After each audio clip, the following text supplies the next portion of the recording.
로마서 8장 26절 27절 우리 다 같이 한 목소리로 봉독해 올리겠습니다. 다 같이 봉독하겠습니다. 시작. 이와 같이 성령도 우리의 연약함을 도우시나니 우리는 마땅히 기도할 바를 알지 못하나 오직 성령이 말할 수 없는 탄식으로 우리를 위하여 친히 간구하시느니라. 마음을 살피시는 이가 성령의 생각을 아시나니 이는 성령이 하나님의 뜻대로 성도를 위하여 간구하심이니라. 누가 정죄하리요? 죽으실 뿐 아니라 다시 살아나신 이는 그리스도 예수시니 그는 하나님 우편에 계신 자요 우리를 위하여 간구하시는 자시니라. 아멘. 오늘 말씀의 제목은요, 다 같이 읽겠습니다. 시작. 하나님은 나를 어떻게 도와주실까라는 제목입니다. 자, 우리 믿음에 선포하겠습니다. 믿음은 긍정적입니다. 믿음은 창조적입니다. 믿음은 소망적입니다. 나는 믿음의 사람입니다. 나는 주 안에서 행복합니다. 아멘. 아멘. 믿음의 아름다운 역사가 있기를 주님의 이름으로 축원드립니다. 저는 여러분들과 함께 구원에 있어서 어쩌면 가장 중요한 역할을 감당하는 두 분에 대해서 조금 소개를 하기를 원하고요. 성령님과 예수님, 이 두 분이야말로 어쩌면 저와 여러분의 인생 가운데는 정말 보이지 않는 곳에서 가장 큰 도움을 주시는 두 분이 아닐까라는 그런 생각이 들었습니다. 그래서 오늘 이 두 분에 대해서 함께 좀 깊이 이야기를 나누기를 원합니다. 스티브 잡스는 선불교라고 하죠. 자칭 불교도였습니다. 그러나 그가 죽기 몇 달 전부터 하나님에 관한 질문들과 씨름하기 시작했다고 그의 전기 작가가 말합니다. 하루는 그의 뒤뜰 정원에 앉아서 있는데 그가 하나님에 관해서 이야기하기 시작했다고 이렇게 말합니다. 그러니까 스티브 잡스가 하나님에 대해서 얘기한 거죠. 그러면서 이렇게 말합니다. 가끔 하나님이라는 존재가 믿겨지기도 하고 그렇지 않기도 합니다. 50대, 50이라고나 할까요?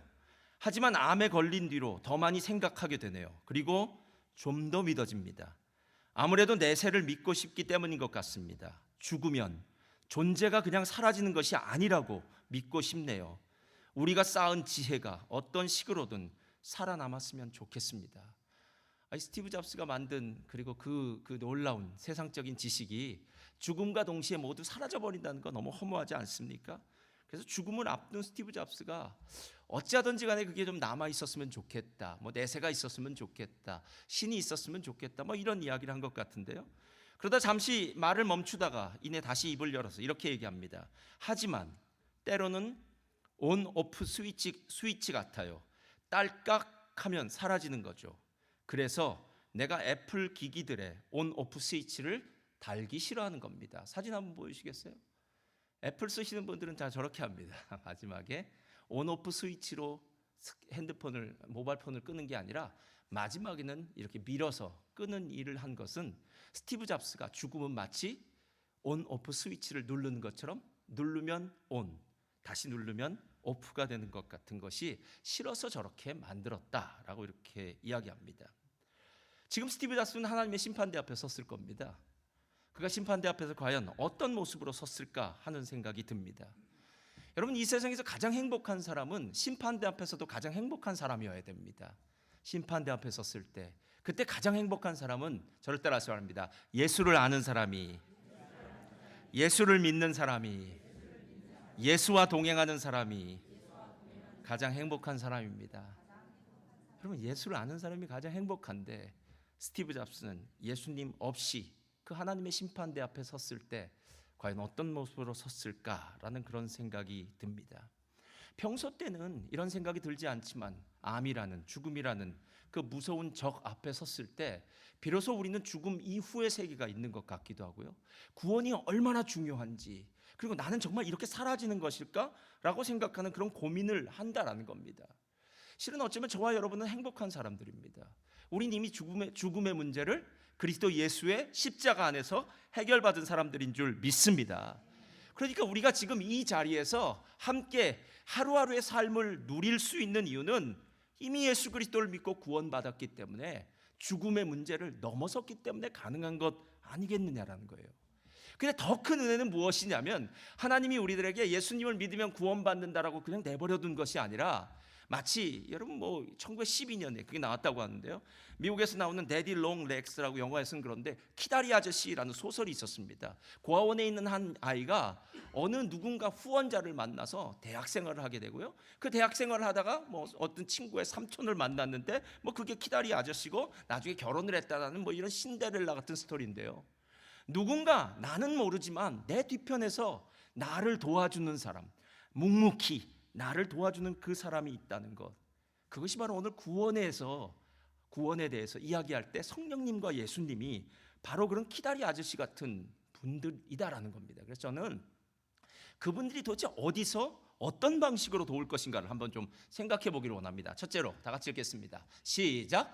최고의 자리에서 우리를 도와주십니다. 자, 최고의 자리라는 건요, 누군가를 도울 때 그 도움의 자리가 또한 중요한데 성령님이 그리고 예수님이 도와주시는 자리가 중요하다라는 겁니다. 제가 물어볼 테니까 여러분 한번 속으로 대답하시기 바랍니다. 예수님이 우리와 함께 있는 것이 더 나을까요? 아니면 성령님이 우리와 함께 있는 것이 더 나을까요? 당연히 두 분이 다 함께 있으면 좋겠지만 만약에 둘 중에 한 분을 선택하라면 여러분은 누굴 선택하시겠습니까? 어떤 분들은 예수님이요, 뭐 당연하죠. 예수님이 내 옆에 있으면 예수를 만지기도 하고 예수님과 함께 뭐 터치도 하지만 함께 있을 수 있고 뭐 얼마나 좋습니까? 라고 얘기하지만 요한복음 16장을 보니까요, 예수님이 이렇게 말씀하십니다. 우리 한번 다 같이 읽어볼까요? 시작. 그러나 내가 너희에게 실상을 말하노니 내가 떠나가는 것이 너희에게 유익이라. 내가 떠나가지 아니하면 보혜사가 너희에게로 오시지 아니할 것이요 가면 내가 그를 너희에게로 보내리니. 예수님 정말 좋습니다. 예수님 정말 좋습니다. 뭐 하나님이 우리와 함께 계신데, 하나님이 우리 가운데 가신데 나쁠 게 뭐가 있겠습니까? 정말 우리에게 있어서 예수님은 최고의 선물이고 좋은데 문제가 하나 있습니다. 예수님이 육체를 입고 있는 동안에는 예수님은 무소부재 어느 곳이나 갈 수가 없다는 거예요. 갈릴리에 있다면 유대 땅에 없는 거고요, 예루살렘에 있다면 갈릴리에 없는 것이고, 사마리아에 가 있다면 뭐 갈릴리에 없는 것. 그러니까 예수님을 계속 쫓아다녀야만 예수님과 함께 있는 것이지, 예수님은 어떤 육체의 제한을 받고 있는 분이다라는 겁니다. 예수님을 일컬어 파라클레토스, 보혜사라고 얘기합니다. 보혜사라는 이름은요, 누군가 불러서 내 옆에서 날 도와주는 사람입니다. 뭐 변호사도 될 수 있고요, 카운셀러도 될 수 있고요, 도우미도 될 수 있고요, 대변자도 될 수 있고, 뭐 어떤 말을 사용해도 상관없습니다. 누군가 난 지금 어려운 상황이 있어서 불러와서 내 옆에서 나를 돕는 사람이 있는 것. 여러분 여행 다니다 보면 가이드가 얼마나 중요합니까? 가이드 없이 여행 다니면요, 와, 여러분 정말 제3세계에서 여행 다니려고 그러면 이게 도둑놈인지 사기꾼인지도 모르겠고 말도 모르겠고 할 때 정말 난감한 상황에 처할 때요, 가이드가 딱 옆에 있으면 아무 걱정할 필요가 없는데 바로 그런 분이 예수님이십니다. 그런데 문제는 몸을 입고 있는 예수님은 모두와 함께 없으니까, 예수님은 십자가에서 죽으시고 부활하셔서 영적인 몸을 입으시고 천국으로 올라가시고, 예수님이 우리를 위해서 보내주실 다른 보혜사 성령님은 영이시기 때문에 모든 사람들과 함께 있을 수 있다는 거예요. 여러분의 집에 계실 수도 있고, 이 자리에 있을 수도 있고, 여러분의 일터에 계실 수도 있고, 아니 저기 바다 건너 다른 대륙에도 똑같이 계실 수 있는 분, 이게 바로 성령님의 모습인데요, 요한일서 4장 13절엔 이렇게 얘기합니다. 그의 성령을 우리에게 주심으로 우리가 그 안에 거하고, 그 다음 다 같이 시작. 그가 우리 안에 거하시는 줄을 아느니라. 세상에 함께 있는 정도가 아니라 우리 안에 거하신다. 우리 안에 장막을 펴신다. 우리 안에 아예 전세를 놓고 함께 사신다 라고 이야기할 정도로 성령님이 우리 안에 거하신 것은 얼마나 감사한지 모릅니다, 여러분. 왜냐하면 아까 제가 처음에 읽었던 우리 본문에 이와 같이 성령도 우리 연약함을 도우시나니 우리가 마땅히 빌 바를 알지 못하나 오직 성령이 말할 수 없는 단식으로 우리를 위하여 친히 간구하신다라고 얘기합니다. 과부 사정은 과부가 더 잘합니다. 할렐루야. 호레비보다요. 당연히 똑같은 사람이 더 잘 알겠죠. 과부 사정을 홀아비가 더 잘한다는 것은 혼자 있는 어려움이기 때문에 그렇게 얘기할 수 있지만요, 누군가 그 고통을 당한 사람은 똑같은 고통을 당한 사람이 정말 잘 알고 잘 도와줄 수 있고 그 사람을 잘 이해하고 잘 배려해 줄 수 있습니다. 성령이 만약에 우리 밖에 거하신다면 우리의 연약함을 잘 모를 거예요. 성령은 완벽한 거룩한 영 아니십니까? 뭐가 부족합니까? 근데 이 성령이 우리 안에 들어오십니다. 아니 우리같이 이 부족하고 연약하고 죄 많은 자 안에 들어오셔서 우리와 함께 사시겠다고 얘기합니다. 가끔 넓은 집에 사시는 분들이 있어요. 그러다가 이제 뭐 아이들도 출가하고 이러면서 집을 조그맣게 이제 바꾸시는 분들이 있더라고요. 근데 그분들의 집에 가보면 꼭 이렇게 얘기해요. 목사님, 아이고 큰 집에 살다가 작은 집 못 살겠습니다, 이렇게 얘기해요. 왜냐하면 작은 집 살다가 큰 집은 살 것 같은데 큰 집에서 적응이 되고 나니까 작은 집 오면 잘 못 살겠더라는 거예요. 여러분, 성령님은 완벽하신 하나님인데, 거룩하신 하나님인데, 전능하신 하나님인데, 그분이 우리 안에 오셔서요 이 옆에서 지금 낑겨 살고 계십니다. 할렐루야. 얼마나 힘드시겠습니까? 그런데 옆에 살면서 우리와 함께 있으니까 우리가 이 고민도 있고 저 고민도 있고 이 염려도 저 염려도 이 두려움 저 두려움 이 문제 저 문제 다 옆에서 성령님이 함께 느끼시는 거예요. 그래서 우리 연약함을 도우시나니, 야, 너 참 불쌍하다, 너 힘들구나, 너 어렵구나 라고 성령이 함께 있으니까 너무 잘 알아서 말할 수 없는 탄식으로 우리를 위하여 간구하신다라고 얘기해요. 야, 성령이 우리 안에 거하신 게 얼마나 감사한지 몰라요. 그래서 우리를 100% 이해하십니다. 그런데 그뿐만이 아니라 27절에 보니까 마음을 감찰하시는 이가 성령의 생각을 하시나니 이는 성령이 하나님의 뜻대로 성도를 위하여 간구하신다고 얘기해요. 이분은 내 안에 지금 잠시 머물러 계시지만 이분은 하나님이세요. 그러니까 하나님의 마음을 누구보다 잘 아는 겁니다. 그러니까 하나님과 우리 사이에 중재를 잘 하신다라는 거예요. 잘 하신다는 거예요. 제가 보통 보니까요, 보통 집에서는 엄마가 그런 역할을 하는 경우가 많습니다. 어느 날 엄마죠, 아내이기도 하고 엄마인데 남편이 아내에게 이렇게 얘기합니다. 여보, 애한테 좀 얘기 좀 해봐. 저렇게 좀 살지 말라고. 아니 당신이 직접 하지. 그러면 아유, 내가 얘기하면 또 싸울 거잖아. 그러니까 당신이 얘기해. 좀 잘 좀 얘기해봐 하면서 아내한테 맡기는 경우가 있어요. 그런데 자녀도 똑같이 얘기해. 엄마, 아빠한테 좀 얘기 좀 해봐. 저렇게 하지 말라고 라고요. 네가 직접 하지. 그럼 싸우니까, 이렇게 얘기해요. 여러분, 이게 뭐 반대로도 될 수 있어요. 어느 집은 아빠가 될 수도 있고 어느 집은 반대로 될 수 있죠. 근데 중요한 건 뭐냐 하면은요, 이 중간에 있는 엄마는 죄송합니다, 그 남자랑 결혼했으니까 아내가 된 거고 그 자녀들을 낳았으니까 엄마가 된 거예요. 그러니까 중재 역할을 100% 할 수 있는 사람이라는 거예요. 아빠는 자기가 그 시에서 낳긴 했지만 몸 아파서 낳은 자녀가 아니기 때문에, 또 바깥에서 일하다 보면 여러 가지로 바깥 일을 보다 보면 자녀들과의 시간이 많지 않기 때문에 자녀들을 많이 이해할 수 없기 때문에 자녀들과의 대화나 소통이 잘 안 되는 경우가 있는데, 그때 엄마가 중재 역할을 한다는 거예요. 그럼 성령님 정말 좋으신 분입니다. 제가 이제 알겠어요. 아까 요한복음 16장 7절에 왜 내가 가는 것이 더 유익하다. 실상은 내가 가야만 돼. 내가 너와 함께 있으면 이 자리에 있을 수밖에 없지만 성령이 너희에게 오시면 너희 안에 거하실 거고 너희의 연약함과 문제를 너무 잘 이해해 주실 거야. 내가 성령 보내줄게. 할렐루야. 그래서 지금 이 시대에 살고 있는 사람이 가장 행복한 사람들입니다. 그런데 더 놀라운 사실은요, 하나님은 그거 하나로 만족하지 않은 것 같아요. 오늘 한번 다 같이 읽어볼까요? 34절 말씀입니다. 다 같이 읽겠습니다. 시작. 누가 정죄하리요? 죽으실 뿐 아니라 다시 살아나신 이는 그리스도 예수시니 그는 하나님 우편에 계신 자요 우리를 위하여. 아니, 성령님만 있으면 충분히 도움이 될 것 같은데 오늘 하나님은 성령님 플러스 예수님도 우리를 위해서 하늘 보좌 우편에서 우리를 위해 간구해 주신다라고 얘기하는 거예요. 이게 웬 축복입니까, 여러분? 여러분, 하늘 보좌, 우리 안에서라는 것은 우리의 마음을 동정하고 우리의 연약함을 같이 느끼시는 성령님이라면, 하늘 보좌 우편은, 이 자리는 하나님의 권세의 자리입니다. 영광의 자리입니다. 하나님께서 예수를 죽은 자 가운데서 다시 살려서 부활하셔서 하늘로 끌어올리셔서 하나님 보좌 우편에 앉으셔서 온 만물로 예수의 이름 앞에 무릎을 꿇게 하시고 예수님께 영광 돌리게 하시고 예수의 다스림을 받게 한 자리가 바로 그 자리라는 거예요. 여러분, 가끔 우리가 드라마나 영화 같은 데 보면은 꼭 이래요. 매니저 불러! 막 이런 소리를 해요. 아니, 왜 지금 종업원인데 매니저를 불러? 아니면 사장 불러? 라고 얘기합니다. 그 말은 나는 위에 사람과 권세 있는 사람과 이야기하고 싶어. 지금 문제가 많은데 너랑 얘기해봤자 이 문제 안 풀려. 위에 사람 데리고 와 라고 이야기하는 거, 갑질한다, 한다, 이런 여러 가지 이야기로 드라마에 나오는 경우가 있습니다.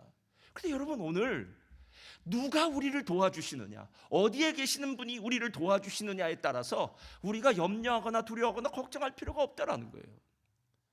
마가복음 9장을 보면요, 예수님 변화산성에 올라가십니다. 베드로, 야고보, 요한 이 수제자 3명 데리고 올라가서요, 거기서 함께 변화산상에서 화얗게 흰옷을 입고 변화되십니다.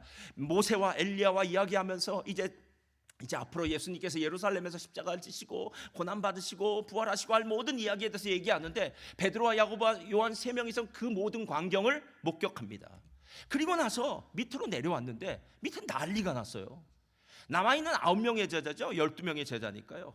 9명의 남아있는 제자들에게 어떤 귀신 들린 아이의 아버지가 아이를 데리고 와서 이 아이 좀 고쳐달라고 얘기한 겁니다. 여러분, 실제로 제자들은 이전에 70인 전도, 또 12명이 2명씩 전도 나갈 때 이미 귀신도 쫓아내고 그다음 병든 자도 고치고 뭐 이런 거 다 했었어요. 그러니까 아마 9명이 이런 생각을 했을 겁니다. 야, 예수님 없고 그리고 수제자 3명 없을 때 우리가 좀 이번에 좀 뭐 좀 해보자. 그래서 우리의 이름을 날려보자. 뭐 어떤 이유는 모르겠지만 그들은 열심히 귀신을 쫓았는데 귀신 나가지 않습니다. 예수님이 산에서 내려오니까 그 귀신 들린 자의 아버지가 달려와서 말합니다. 예수님, 우리 아이가 지금 귀신이 들렸는데요, 물 가운데도 빠지고 불 가운데도 빠지고 막 몸을 죽이려고 하고 이 도저히 감당이 안 됩니다. 당신의 제자들에게 이 병 좀, 이 귀신 쫓아내달라는데 못합니다 라고 얘기합니다. 여러분, 그때 우리가 잘 아는 구절이 있죠. 할 수 있거든이. 무슨 말이냐? 믿는 자에겐 능치 못함이 없느니라. 그리고 그 아이 데리고 와서 예수님이 그 자리에서 고쳐주십니다. 제자들이 그 아이를 데리고 이제 다 떠났지 않겠습니까? 저녁에 아마 나와서 조용히 묻습니다. 예수님, 왜 우리는 귀신을 못 쫓아냈는데 예수님 쫓아내셨습니까? 왜 안 됩니까? 라고 얘기할 때 오직 기도와 금식으로 이런 유가 나간다. 그러니까 기도라는 건 단순히 기도를 많이 했다 적게 했다가 아니라 하나님을 얼마나 신실하게 의지하고 있느냐. 그러니까 믿음의 근거는 자기 확신도 할 수 있다라는 그런 뭐 자기 신뢰도 아니고 말씀의 근거에서, 하나님의 근거에서 하나님의 말씀이 이렇습니다. 아멘 하고 달려가는데, 예수님은 그 하나님의 말씀 앞에서 아멘 하시는 분이었으니까요, 말씀으로 그 귀신이 쫓겨나지만 제자들은 자기의 유익을 위해서 뭐 귀신을 쫓아내려고 했으니까 아마 안 되었겠죠. 여러분, 그 능력이 바로 지금 보좌 우편에 계신 예수님이 갖고 있는 능력이라는 거예요.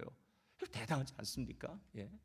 그러니까 내 안에 거하시는 성령님, 하나님의 보좌 우편에 앉으셔서 세상을 다스리시는 예수님이 우리를 도와주시는데 우리의 구원 확실한 거 아닙니까? 그래서 최고의 자리에서 우리를 도와주시는 분들이라는 거예요. 정말 대단해요. 그런데 거기에서 끝나지 않습니다. 두 번째, 다 같이 읽겠습니다. 시작. 최고의 방법으로 우리를 도우십니다. 자, 최고의 방법이 뭔지 한번 보셔야 돼요. 이와 같이 성령도 우리 연약함을 도우시나니 우리가 마땅히 빌 바를 알지 못하나 오직 성령이 말할 수 없는 탄식으로 우리를 위하여 친히 간구하시니라. 이게 한 번만 나오는 게 아니에요. 27절 다 같이 읽겠습니다. 시작. 마음을 감찰하신 이가 성령의 생각을 아시나니 이는 성령이 하나님의 뜻대로 성도를 위하여 또 간구하심 나옵니다. 8장 34절 시작. 누가 정죄하리요? 죽으실 뿐 아니라 다시 살아나신 이는 그리스도 예수시니 그는 하나님 우편에 계신 자요 우리를 위하여 계속 간구한다는 얘기가 나와요. 여러분, 저는 이 구절 묵상하면서요, 준비하면서 간구한다는 게 뭐 문제가 되겠냐? 문제 하나도 되지 않습니다. 근데 혼자서 이런 생각은 했어요. 아니, 왜 간구하시지? 그냥 도와주시면 안 될까? 아니, 우리 문제를 해결해 주시면 안 됩니까? 예. 갑자기 뭐 100m를 20초 대 달리는 사람, 야 20초 대 되겠어? 그러려면은 올림픽에 나가서 금메달 못 따니까 9초 대로 내가 바꿔줄게. 그래서 갑자기 뭐 초능력을 주든지 어떻게 해서 9초 대로 달리게 하든지요. 내 앞에 태산 같은 문제가 있어서 마음이 막 녹아지고 절망되고 낙심될 때 하나님이 그 문제를 싹 해결해 주시면 안 됩니까? 근데 오늘 하나님이 문제를 해결해 주신다고 이야기하지 않고 이 도우미 두 분은 기다리 아저씨 같은 성령님과 예수님이 하신 일은 뭐냐면 우리를 도와주시는데 우리를 위해서 간구해 주신다, 기도해 주신다. 우리 식으로 하면 중보기도해 주신다라고 이야기합니다. 우리 교회는 토요일에도 중보기도 모임이 있고 또 뭐 중보기도를 부탁하시는 분들도 있고 합니다. 우리는 중보기도의 능력을 알아요. 그러나 가끔 어떤 경우에는 중보기도의 능력을 모르는 사람들이나 뭐 세상 사람들은 이렇게 얘기하겠죠. 우리는 어떤 일을 할 때 먼저 하나님께 기도해야 됩니다 라고 이야기하는데, 어떤 사람은 무슨 얘기를 들어서 도움의 요청을 받았을 때 알겠습니다, 제가 기도하겠습니다 라고 얘기하면, 아니 기도 말고 구체적으로 좀 도와주세요 라고 이렇게 얘기하는 경우도 있어요. 아마 하나님을 잘 모르는 경우에서 그렇겠죠. 왜 하나님은 우리를 구체적으로 도우시지 않고 왜 우리를 위해서 기도하실까? 성령님과 예수님은 충분히 도와주실 수 있는 능력이 있음에도 불구하고 왜 기도로 우리를 도와주신다고 할까? 제가 몇 가지 생각해 보다가요, 한 두 부분에 생각해 봤어요. 첫째 뭐냐면은 하나님이 이런 거 아닐까라는 생각이 들었어요. 자, 한번 사진 한번 펴주세요. 자, 이 앞에서 끌고 가는 게 저와 여러분 같은 사람들입니다. 뭐 저 할머니라고 하지 말고 여러분의 얼굴만 갖다 붙이세요. 예, 붙이고, 우리는 구원을 받았으니까 열심히 가는데, 문제는 평지를 갈 때는 별 문제가 없어요. 근데 인생은 언제나 평지만 있는 게 아닙니다. 오르막길을 갈 때가 있겠죠. 오르막길을 올라가는데 너무 힘들어요. 그러면 리어카 뒤에서 누가? 성령님이, 예수님이 밀어주시는 거예요. 그럼 밀어준다는 의미를 잘 생각해 보세요. 내 짐이 없어진 게 아니에요. 내 문제가 없어진 게 아니에요. 예수 믿는다고 하루아침에 우리의 문제가 다 사라진 거 아닙니다. 우리는 세상 사람들과 똑같이 고생당하고 똑같이 고난당하고 똑같이 어려움 당합니다. 요즘처럼 태풍이 불면 우리 집만 물이 안 들어오고 다른 집은 다 물에 쓸려가고, 가뭄이 들면 우리 집에선 물 나오고 다른 집엔 물 안 나오는 게 아니라 세상이 그런 대로 우리도 똑같은 어려움을 당합니다. 근데 중요한 것은 구원의 문제에 있어서만은 주님께서, 상황이 아니라 구원의 문제에 있어서만은 혹시 낙심하거나 절망하거나 좌절할 수 있으니까 주님께서 우리의 구원을 밀어주신다는 거예요. 그래서 제가 지지난주로 기억하는데요, 성령께서 우리에게 계속 이렇게 합니다. 야, 하나님 아버지잖아, 아빠잖아. 너희들은 하나님을 아빠라고 부를 수 있는 권리가 있어. 하나님 아빠라고 기도할 수 있는 기도의 특권이 있어. 야, 너희들 상속자잖아. 하나님이 너희들을 빚어가셔서 야, 그냥 기업을 줄까? 아니야. 너희들이 기업을 운영할 수 있는 능력을 갖춘 사람으로 하나님 만드실 거 아니야. 그러니까 어려운 문제들, 고난의 문제들 다 이겨내고 다 참아내고 그 연단 우리 함께 이겨내고 나아가자. 성령께서 이렇게 얘기해 주시는 거 들으면서요, 맞아 라는 생각이 드는 거예요. 여러분, 힘들 때 어떤 사람이 정말 여러분 옆에서 여러분을 도와주는 사람입니까? 정말 힘들 때는요, 그 옆에 누군가 있어주기만 해도 감사하더라고요. 그리고 정말 힘들 때는요, 추임새만 넣어줘도 감사하더라고요. 힘들겠구나. 아, 맞아. 힘들겠구나. 내 얘기 안 해도 됩니다. 그냥 추임새만. 맞아. 힘들겠구나. 어렵겠구나. 그리고 끝나고 나서 밥 먹으러 가자. 이 얘기하면 돼요. 그러면 그 사람이 얼마나 감사한지 몰라요, 여러분. 예. 성령이 우리 옆에서 끊임없이 기도해 준다는 건 하나님 편을 향해서도, 하나님 이 사람 지금 어려운데 하나님 조금만 봐주세요, 하나님께서 좀 은혜를 주세요, 그 기간을 단축해 주세요라고 하나님을 향해서는 간구하고요, 우리를 향해서는 계속 말씀해 주는 거예요. 야, 하나님 말씀에 이런 말씀 있잖아, 이겨낼 수 있잖아, 능력의 말씀 있잖아, 이럴 때 하나님 주신 위로의 말씀 있잖아, 시편의 말씀 있잖아, 이렇게 얘기하는 거예요. 그래서 로마서 8장 37절 그 뒤에는 마지막 이렇게 얘기하는 거예요. 다 같이 읽겠습니다. 시작. 그러나 이 모든 일에 우리를 사랑하시는 이로 말미암아 우리가 넉넉히 이기게 하시는 거예요. 삼위일체 하나님이 우리의 구원을 시작하셨다면 성자 예수님과 성령 하나님이 마치 뒤에서 우리를 밀어주는 것처럼 우리의 구원을 완성하셔서 결국 우리로 구원받은 하나님의 백성, 영광의 에베소서 1장 3절과 6절 이야기한다면 하나님의 영광의 찬송이 되게 하려 함이라, 하나님의 영광을 찬송하게 하려 함이라 라고 이야기한 것처럼 우리라는 존재가 달라지는 존재로 만든다는 거예요. 이걸 바로 성령 하나님과 성부 하나님과 성자 예수님 중에 특별히 성자 예수님과 성령 하나님이 이 일을 감당하신다는 거예요. 그런데 여기 한 가지 더 있는 건 뭐냐면요, 저를 따라서 말합니다. 구원의 목적은 존재 변화에 있습니다. 자, 어려운 얘기인데요, 구원의 목적은 존재 변화라는 건 이거예요. 우리가 예수 그리스도를 믿고 구원받았습니다 하는 말 너무 쉬워요. 그래서 오늘도 예수를 잘 믿지 않는 교회를 다니다가 예수를 믿었는데 오랫동안 교회 생활을 안 하는 사람도 당신 오늘 죽으면 구원받을 수 있습니까? 라고 묻는다면 예, 구원받을 수 있습니다 라고 얘기해요. 그럼 왜 구원받을 수 있습니까? 묻는다면 제가 예전에 예수님 믿기로 작정하고 그 다음에 결심기도도 하고 예수님 영접했습니다. 저 예수님 믿습니다 라고 얘기해요. 그러니까 난 구원받았습니다 라고 얘기해요. 그 말도 맞는 말입니다. 그런데 구원이 그렇게 간단하지 않아요. 하나님이 자기의 아들 독생자 예수 그리스도를 십자가에 못 박혀 죽으시고 부활하시는 정말 말도 안 되는 그런 일을 우리의 구원을 위해서 행하셨다면 단순히 지금 나 예수님 믿고 구원받습니다 라는 그 말 한마디 그거 하라고 그런 식으로 돌아가시진 않은 것 같아요. 죄인이었고 옛성품과 옛습관과 정말로 예수님 밖에서 살던 그 사람이 예수님을 영접하고 난 다음에 진짜 인격이 변화되고 성품이 변화되고 삶이 변화되어서 진짜 저 사람 예수 믿는 사람 맞아. 저 사람 진짜 그리스도인이야. 야, 저 사람 요즘 얼굴도 달라지고 많이 변화했어 라는 그 이야기를 듣는 자리까지 나가는 것. 실은 구원의 목적은요, 신분의 변화라기보다는 신분의 변화는 당연하고요, 신분의 변화뿐만 아니라 그 존재가 변화되는, 성품이 변화되고 삶이 변화되는 이 놀라운 일, 이게 성령이 우리들 가운데 간구하시면서 하신 일이다라는 겁니다.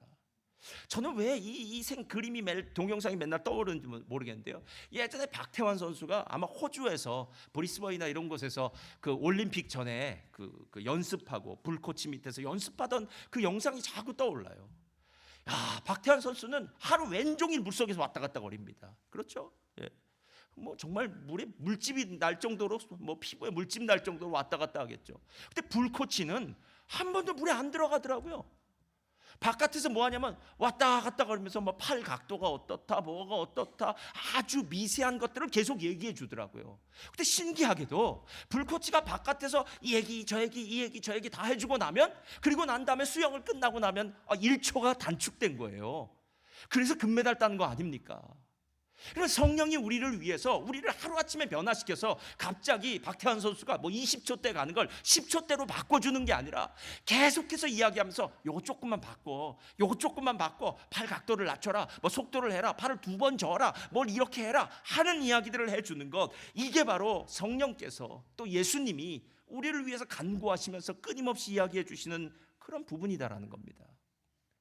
여러분, 기도해 준다는 말이 정말 얼마나 감사하고 대단한지 모르겠어요. 왜냐하면 기도해 준다는 말은 내가 하나님 앞에서 완벽하게 완성된 구원받은 자로서 변화되게 하기 위해서 옆에서 도와주겠다라는 겁니다. 야, 너 열심히 달려. 내가 너를 위해서 음식도 만들어줄게. 야, 여기 내가 길 청소도 내가 다 해놓을게. 너가 열심히 달릴 수 있도록 트랙도 준비해줄게. 너 그리고 영양제도 사다가 줄게 하면서 그 사람을 돕는 그 손길. 그러나 결국 뛰는 건 내가 해야 된다는 거예요. 전 기도에 대해서 생각하다가요, 하나님이 우리를 위해 기도해 주신다는 게 이런 의미겠구나. 우리도 기도의 의미를 이렇게 알아야 되겠다라는 생각이 들었어요. 김동욱 목사님 책에는요, 이런 이야기가 나옵니다. 어느 날 김동욱 목사님이 심호하는 교회에서 한 여집사님이 남편의 구원을 위해서 언제나 기도하던 집사님이 있었습니다. 우리 남편이 제발 예수님을 잘 믿었으면 좋겠습니다. 특별히 이번에 부흥회가 있으니까 이번 부흥회 때 우리 남편이 와서 말씀 듣고 은혜 받았으면 좋겠습니다 라고 생각했는데, 진짜 그 남편이 부흥회 와서 은혜를 받고 완전히 회심을 했습니다. 그냥 건성으로 다니는 것이 아니라 진심으로 예수를 영접하고 거듭난 그리스도인이 되었습니다. 그런데 그 여자 집사님이 왜 목사님을 찾아온 줄 아세요? 그런데 그렇게 은혜를 받고 거듭난 생활을 하던 남편이 부인에게 이렇게 고백을 하는 겁니다. 여보, 내가 지난 7년 동안 당신 모르게 딴 살림을 차려서 한 여자가 있었고 그 여자 사이에 6살 난 아이가 있어. 이렇게 얘기하는 게 하늘 청천벽력이죠. 와, 은혜 받지만 않았다면 저건 그냥 그 자리에서 어떻게 할 텐데, 은혜 받은 남편이 스스로 그 사실을 고백하니까 그 집사님이 정신 충격을 받은 거예요. 그래서 목사님 찾아온 겁니다. 이래서 목회가 힘들어요. 이런 사람 만나야 되니까. 좋을 땐 안 오고 이럴 땐 찾아와요. 그래서 그 여자가 이렇게 얘기했대요. 목사님, 제가 그런 남편을 어떻게 해야 될까요? 그렇지 않습니까? 이게 만약에 중간에 들통이 나고 걸렸다면 뭐 이혼을 하든지 뭐 갈래 헤어지든지 뭐 어떻게 하면 되겠지만, 이게 아니라 예수를 잘 믿게 돼서 고백했다니까 더 힘든 거 아닙니까? 목사님이 이렇게 대답해 줬답니다. 그래도 그 사람을 용서해 줘야 되지 않겠습니까? 왜냐하면 그 사실이 들통난 것이 아니라 예수를 영접하고 나서 스스로 고백한 일인데, 아무리 집사님이 힘들고 어려워도 용서하는 것이 옳지 않을까 생각됩니다 라고 얘기했습니다. 그런데 그 집사님이 뭐라고 대답했겠습니까? 여러분 똑같은 생각일 거예요. 나도 알고 있는데 안 된다는 거예요. 그 용서가 안 된다는 거예요. 안 된다는 거예요. 용서 안 된다는 거예요.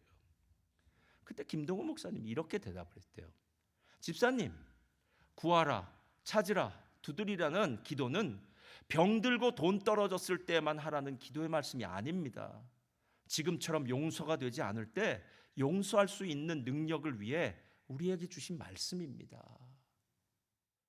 여러분, 우리가 신앙생활하면은요, 단방에 기적을 원하는 경우가 참 많습니다. 실은 이스라엘 백성들이 지금 요즘 예레미야서의 그 모든 우상 만드는 건요, 그들이 하나님을 버리고 우상을 만든 게 아니에요, 여러분. 하나님도 섬기고 우상도 섬기는 겁니다. 근데 하나님 앞에 만족이 안 돼요. 하나님은 내가 원하는 걸 단방에 안 주세요. 안 주세요. 근데 우상은 틀려요. 우상은 그 앞에 가서 내가 정성을 들이고 뭐 하면 우상은 내가 원하는 걸 줄 것 같은 거예요. 그래서 우상 앞에 가는 겁니다. 여러분, 오늘 김동호 목사님이 하신 말도 다시 한번 해보세요. 구하라, 찾으라, 두드리라는 말씀은 병들고 돈 떨어졌을 때 주님이 한 방에 문제를 해결해 주려고 한 게 아니라, 집사님 지금 그 집사님의 상황처럼 마음의 용서가 되지 않을 때 용서할 수 있는 능력을 위해서 하나님이 주신 말씀입니다 라고 얘기했어요. 그 집사님 그 말을 옳게 듣고 집으로 돌아가 남편을 용서할 수 있는 능력을 얻기 위해 정말 열심히 기도했습니다. 그리고 어떻게 됐을까요? 결국 그 남편을 용서했답니다. 남편의 잘못된 관계는 청산하고 난 후에 6살 난 아이에 대해서는 집사님과 합의하여 호적에 올리고 맡아 키우기로 했습니다. 근데 일은 거기서 끝나지 않아요. 그 다음에 어떤 일이 벌어졌냐면요, 그 여집사님이 또 교회에 와서 목사님을 또 찾아왔어요. 그러면서 이렇게 말하는 거예요. 목사님, 우리 남편 정말 불쌍합니다 그러더래요. 그래서 왜요? 얼마 전에는 또 용서도 못하고 미워 죽겠는데 지금 또 불쌍하다고 하는 말은 무슨 말이야 물었더니, 우리 남편이 나한테는 용서를 받았는데 아이들을 볼 낯이 없다는 거예요. 그래서 남편이 아이들이 자고 나면 집에 들어오고 아이들이 깨기 전에 회사 나간대요. 이 아내가 그 모습 보면서 너무너무 불쌍하다고. 그래서 죄의 값은 치르는 거라고 이렇게 얘기하더라고요. 그럼 왜 하나님이 우리에게 기도라는 걸 주셨을까요? 왜 예수님과 성령님이 우리를 위해서 기도한다고 할까요?